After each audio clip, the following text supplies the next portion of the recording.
Chapter 6.2.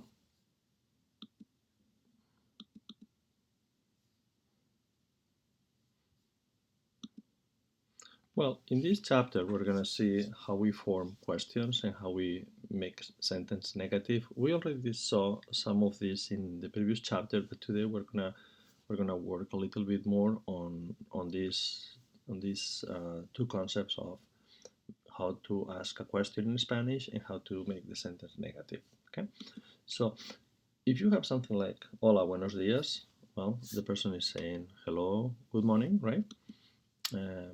Me llamo Luis y trabajo en Manhattan. So, my name is Luis and I work in Manhattan, right? Hola Luis, yo me llamo Víctor y también trabajo en Manhattan. Hello Luis, my name is Victor and I am also work in Manhattan. ¿Sabes dónde trabaja Ana? Or ¿tú sabes dónde trabaja Ana? Well, the first thing you have to realize is that in Spanish you have to keep in mind two things.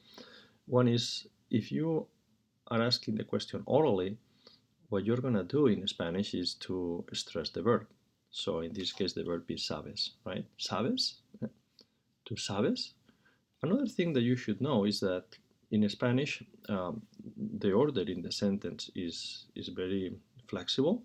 It's not like in English. In English, when you ask a question, you have to say do you, or does she, or did he. In Spanish, the structure is different. So in Spanish, when you write this, you begin with a question mark going up, and when the question it ends, basically the question goes down. But the inside the question is quite flexible. So you can begin with a verb, like in this case, ¿sabes dónde trabaja Ana? Do you know where Anna works? But also you can put the subject in front.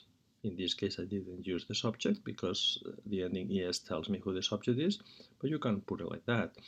And also you can change the order in the sentence inside. So what is important to know about the Spanish is that the order of the sentence of the question is flexible. Second, when you say the question, when you do it orally, the way people know that it's a question is because you stress the verb. And the third thing is that when you are writing questions in Spanish, you write the question mark going up and the question mark going down. And again, there are different ways of basically asking the question. Well, if you want to make the sentence negative, the main rule, there are different rules that we will see them in Spanish 106 or with a more advanced Spanish, but 90% of the situations, the only thing you have to do in Spanish is just, if you want to make a sentence negative, the only thing you do is to put no in front of the verb. For example, Ana trabaja en Manhattan means Anna works in Manhattan, but if you put no in front, you're saying she doesn't work in Manhattan. No sé dónde trabaja, I don't know where she works. I don't know where she works. Pero no trabaja en la ciudad, but she doesn't work in the city. So you see, in this case, I basically have three negative sentences, and the only thing I did was to put no in front of the verb. That's what makes the sentence negative. So it means hola, hello, good morning, buenos días. My name is Luis y trabajo en Manhattan. Hola Luis, my name is Victor and I también also, work in Manhattan. Remember, it's no yo there because the O here tells me who the subject is. So the yo in this situation is optional, but in this case I decided not to write it, so because the O at the end tells me who the subject is. ¿Sabes dónde trabaja Ana? This is a question. I know that because it's a question mark here, a question mark right here. So the way I say it is ¿sabes dónde trabaja Ana? So you see I am stressing right here. This will indicate this a question in case that you don't have the text in front of you. Another way is ¿tú sabes dónde trabaja Ana? That's another way of making a question, right? And then you have the negative sentence. Ana no trabaja en Manhattan. Ana doesn't work in Manhattan. No sé dónde trabaja. I don't know where she works, but she doesn't work in the city. In Spanish is hola, buenos días. Me llamo Luis y trabajo en Manhattan. Hola Luis, yo me llamo Víctor y también trabajo en Manhattan. ¿Sabes dónde trabaja Ana? ¿O tú sabes dónde trabaja Ana? No, Ana no trabaja en Manhattan. No sé dónde trabaja. pero no trabaja en la ciudad. Voy a preguntar a mi amigo Marcos. I am going to, remember this is the structure we saw in 6.1. I am going to ask my friend Marcos. Quizá, perhaps, or maybe, él sabe dónde trabaja Ana. Perhaps he knows where Anna works. Okay? Hola Marcos.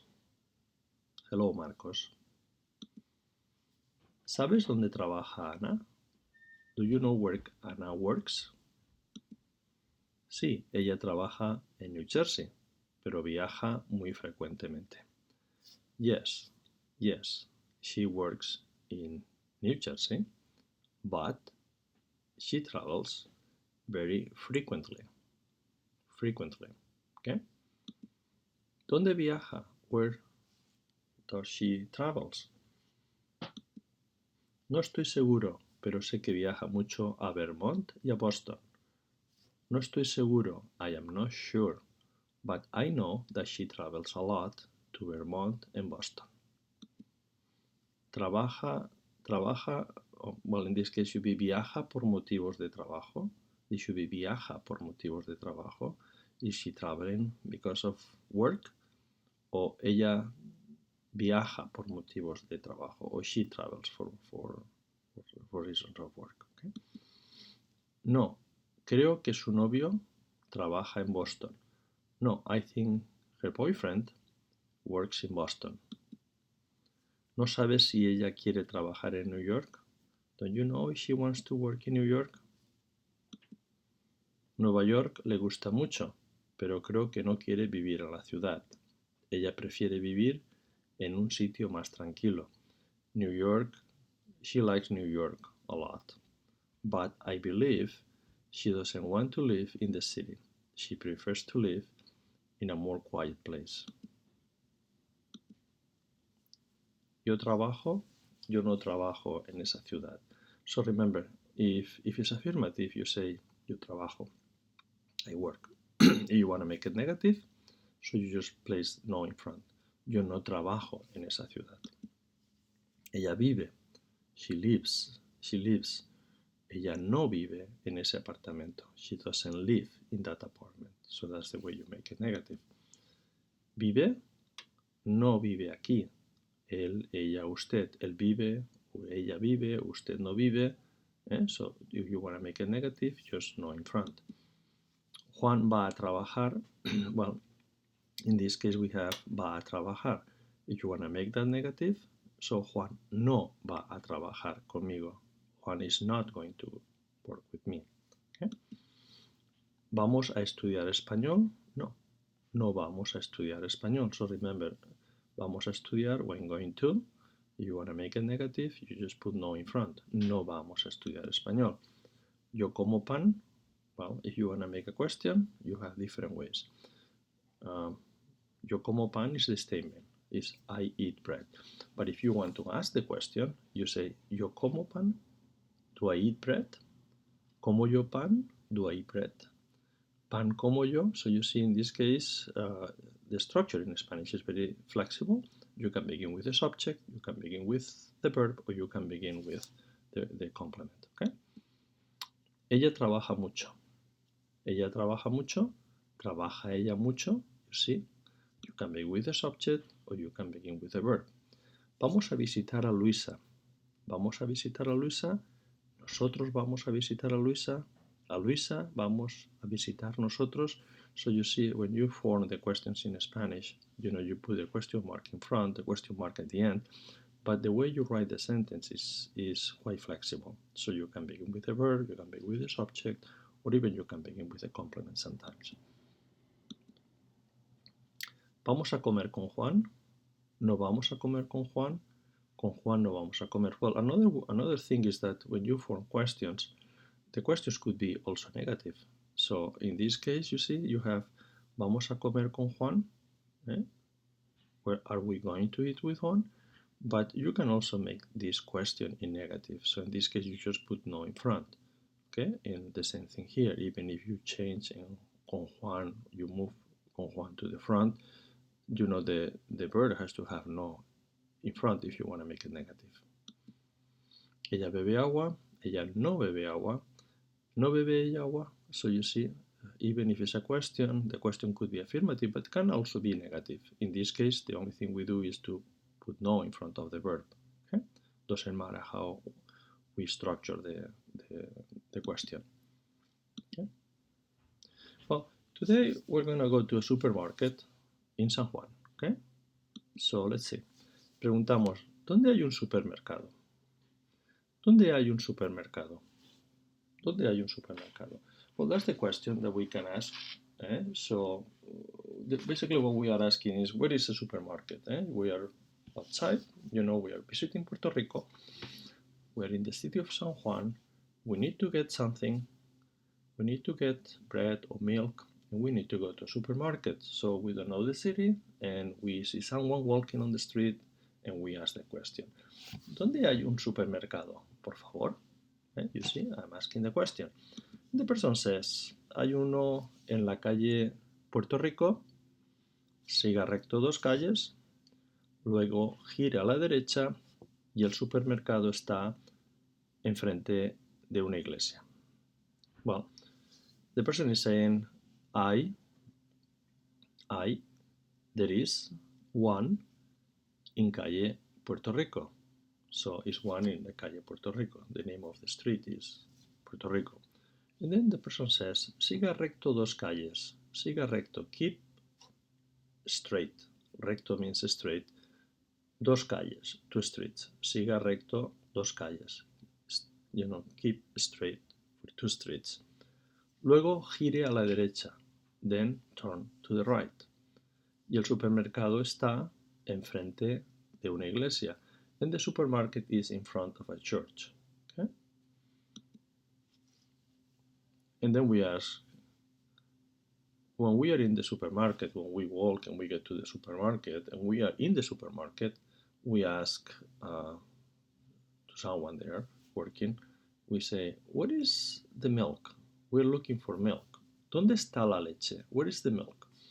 And the person says, the milk is in the section of dairy or dairy section, where the milk and cheese and all these things are. So they will say, la leche está en la sección de lácteos. Lácteos means dairy. So, el tercer pasillo, the third corridor, a la izquierda, to the left. La leche está en la sección de lácteos. The milk is in the section of dairy. In the third corridor, to the left, izquierda. When we go to pay, when we are paying, we ask the question, ¿cuánto cuesta la leche y el pan? How much is the milk and the bread? The person says, $3 la leche y $2 el pan. $3 the milk and $2 the bread. We pay and we say gracias and we say adios. So remember, if you are, for example, in San Juan and you want to go to a supermarket because you need something to eat, well, you're outside, you don't know the city very well, and you can ask, ¿dónde hay un supermercado? ¿Dónde hay una tienda? ¿Dónde hay un sitio para comprar? So, ¿dónde hay un supermercado? Is where is the supermarket? We see someone walking there, we say, ¿dónde hay un supermercado? Well, the person probably will say something like, hay uno en la calle Puerto Rico, there is one in Puerto Rico Street, siga recto 2 calles, continue straight for 2 streets, luego gira a la derecha, then you turn to the right, y el supermercado está, and the supermarket is in front of a church, okay? Now, when we get to the supermarket, we can ask something like, where is the milk? Where is the milk? Where do you have the milk? ¿Dónde está la leche? The person says, la leche está en la sección de lácteos. So the milk is in the dairy section. El tercer pasillo a la izquierda, the third corridor to the left. Then when we go to pay, we ask, ¿cuánto cuesta la leche y el pan? How much is the milk and the bread? And the person says, $3 la leche y $2 el pan. $3 for the milk and $2 for the bread. And then we pay and we say gracias, adios, thank you, and goodbye. Well, today we are visiting el Museo del Prado in Madrid. So the famous Museum of del Prado in Madrid is one of the biggest in the world. It's in Madrid. So we are visiting Madrid and we want to go to the Museo del Prado. So we are on the street and we ask the question, ¿cómo puedo llegar al Museo del Prado?